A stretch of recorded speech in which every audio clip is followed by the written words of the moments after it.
Okay, so, what am I doing? I'm just so used to having a mic on, I just thought I was going to speak. So, that song, here's the deal. P.T. Barnum was the perfect role for me to play. Because, right? Because I am him. I mean, here's the thing. At the end of his life, he became a metaphysician. Yes, he created circuses and such, but at the end of his life, he was a metaphysician. And he traveled the world lecturing on metaphysics. So that's why I was so drawn to this piece. But here's the thing about P.T. Barnum that is so similar to me. This play is written from the perspective of two sides of the same coin. The colors of my life, red, purple, yellow, brown, amber. I'm both of those people. I have my passionate, colorful side. I'm sure you've noticed it. But I also really do have my very quiet, sensitive side. And I know many of you have noticed that. But more importantly, I've noticed it. And I don't shy away from being the flamboyant person I am, the circus ringleader. But I also, more and more today, don't shy away from being the introspective soul person that understands this teaching from not just the contemplative mental side, but from the spiritual, loving side. So, grace. The definition of grace is this: a simple elegance or refinement of movement. Now, we all know that movement is the energy of life that moves through all of us. So, every single one of us is living grace at all times. No matter what we do, whether we are, Baryshnikov, dancing the most elegant dance, or Elaine from Seinfeld at her party. It doesn't matter. That is still grace. I didn't know I was going to do that. That's my neck out. Okay. Now, I also have this definition of a grace note. Grace note is a musical note added as an adornment, an extra embellishment. An embellishment is making something more appealing or attractive. So, grace is something that never, ever is limited by who you are. Grace, you don't get this amount of grace to live the rest of your life. No. What you get throughout your entire lifetime is the grace that you are, and then as many grace notes as you want to add. As many embellishments as you want to add to your life. As many little extra things as you want to add. As many exciting, passionate, crazy, wacko things that you want to add to your life. Not one of us in this room is relegated to a specific life. And what I have come to know and understand is that no building can hold who and what each one of us is. And I know that this building has been an amazing space for us, for all of us, for everyone, even the new people, you, for the first time today, this space has been great for you. And I know that. But I also know that we can sometimes get complacent, and we forget that we have grace notes to use. And we may even be dancing a beautiful dance of life. But it's the grace notes that really make it worthwhile. It's those little extra things. It's the people that come along in your life and suddenly take the spot as your dearest and nearest best friends and suddenly add so much to your life because of who they are. It's the interactions we have with one another daily, on a daily basis, that just bring that much more to our life. People that surprise us all of a sudden because they have been playing it at this level for a very long time, and then all of a sudden they get it. And the grace notes pop up, and you're like, wow, look who you are. And by the way, you're just starting. That's what I want to do. I want to walk this earth seeing the grace notes as they pop out of each and every one of us, and honoring them and recognizing them and saying, there's a grace note. There it is. I was listening to that tune, but that's the note. That's the note that turns the entire song into something more spectacular. A number of weeks ago, or maybe a month ago, I don't know, Zachary Goodson sent me a quote and said that this is a great quote for you to use. And I planned on using it right then because I loved it so much, and then I forgot about it. And he reminded me and sent it to me again, persistent as he is. And you know what I believe. I believe my life is unfolding perfectly. I believe I am never lost. I'm always, always, always in the exact place at the exact time with the exact people, with the exact deers. Knowing exactly what I need to know. So it wasn't an accident that I forgot to use the quote at whatever Sunday it was. It was because this quote was for this service. It's from Ernest Holmes, and he says this: "We must be careful and not get into ruts. Always be doing something new and different, and you will find that life becomes a great game in which you are taking the leading part." Sometimes a building, as great as this building is, can be the perfect place for a rut to take place. And I believe it was. And I believe it showed its face and said, "Get out. I need to be a sports bar." Enough with this spiritual music. Bring me some karaoke. So, I don't feel that I was in a rut, to be very honest, at all. I feel that this place brought me to such an explosion of who and what I am and who and what this teaching is, that it made the building no longer feasible. And so here we are, ready to step into a new version of ourselves, get out of whatever rut is going on. And that's the macrocosmic that is this building. It's also the microcosmic that is each and every one of you. Where is there a rut in your life? Where in your life is it time for you to add some grace notes? Yes, the two may be beautiful. Add some grace notes, then see what happens. The next part of this quote is, "Life will never become tiresome to the attract..." I read this wrong. I'm going to read you what I just thought I was going to read. I thought I was going to read, "Life will never become tiresome to the attractive mind and body." It's like, well, there you have it. Just for me. So, here's what it really says. Life will never become tiresome to the active mind and body. And that's true. And an active mind is an attractive mind. So, an active mind means that you're awake, that you're aware, that you know when you're in a rut, that you get it, that you feel it, that you know there's something more, that you're listening to the music of your mind and you're thinking to yourself, where do I need to add a grace note? Because this is starting to feel really same old, same old. That's the active mind. That's the mind that knows. A mind that's awake, aware, alive, alert. And not only awake, but once you hear what you've woken up to, you do something about it. You actually answer that call. The next part of this is, great things are done by people who think great thoughts and then go out into the world to make their dreams come true. It is so time for us to go out into the world with this philosophy and make not only our own dreams come true, but be the catalyst. Be the person that everyone around you benefits from.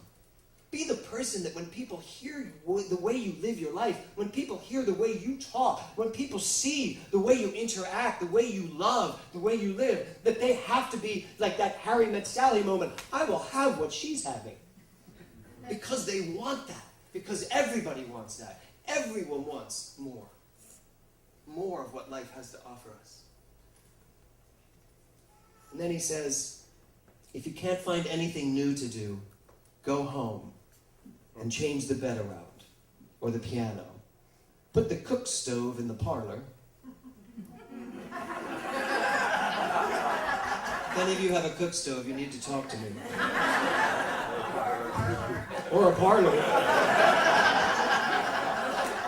Put the cook stove in the parlor and eat on the back porch for a time. Who has a back porch? Oh, I have a back porch. Okay. It will start something moving and changing in you that will never, ever stop. The wide-awake person can find so many things to do that he hasn't time even to begin in this life. And he knows that eternity is necessary to carry out the ideals that he already has evolved. Eternity is necessary for what you have to do. I think sometimes we see our lives as this limited birth to death thing. You know, the classes I'm teaching this part of our school year, they're so expansive in terms of things like, how did you get here? What did we come into this world with? When we discuss personality, it's interesting to try to figure out what is personality. Why do babies come into this world with personality when we have choice? Have they chosen that prior to coming in? Did they learn? You know, there's a lot of questions to ask. And here's the thing. I don't have the answers. Many people have posits on the answers. And I love some of those possibilities. But as we listen to that child, but when we really look at life as an eternal thing, and that we have all the time in the world, I think we have to get out of the way of thinking that, oh my God, I only have this many years left. But, you know, for me it would be like, oh my God, I only have like 43 years left. Why are you laughing? That's like my early departure. I'm thinking 105, 110. Really, I am. Or 120. I don't know what's going to be discovered by then in my mind. I think we need to get rid of the limitations. We need to get rid of the boxes. We need to get rid of the walls. You are going to love the new space we're in. It is expansive. It has windows.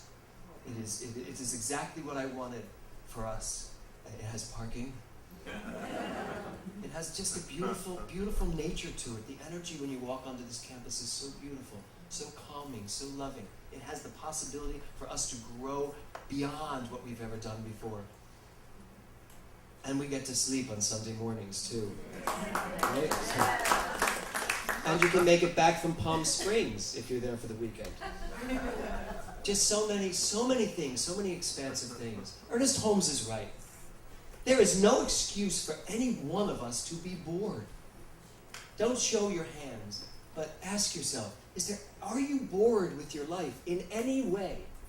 Is there any aspect of your life that is boring you? Because I can guarantee you, if it's boring you, it's boring those around you. Truly. And you're not here to bore me. You're just not. And I am not here to bore you.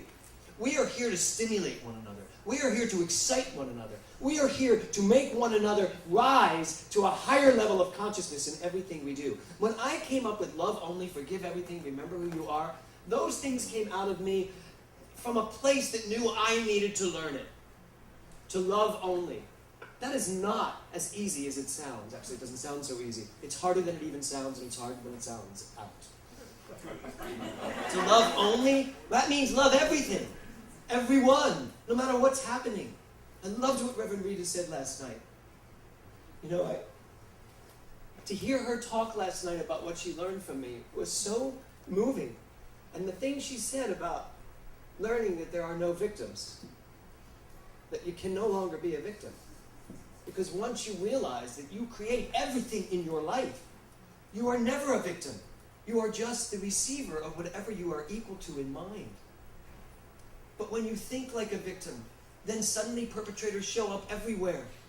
Because what does a victim need in order to be a victim? A perpetrator. So if you find yourself in any way victimized, then you are literally putting a call out, calling all perpetrators. I am available.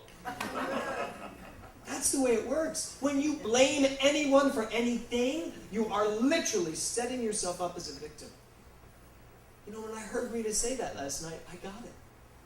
To love only means that you must love everything at all times, every person, place, thing.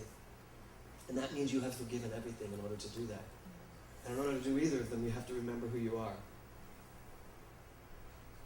I will always drive by this building too, and remember what I learned here, no matter what it ends up being. But I also love what Jonathan said about no matter where we go, we will always be home. And that which this place brought us, to the place where this place brought us to, that will always come with me as well. So I feel really good today. I know a lot of you have been asking me how you feel.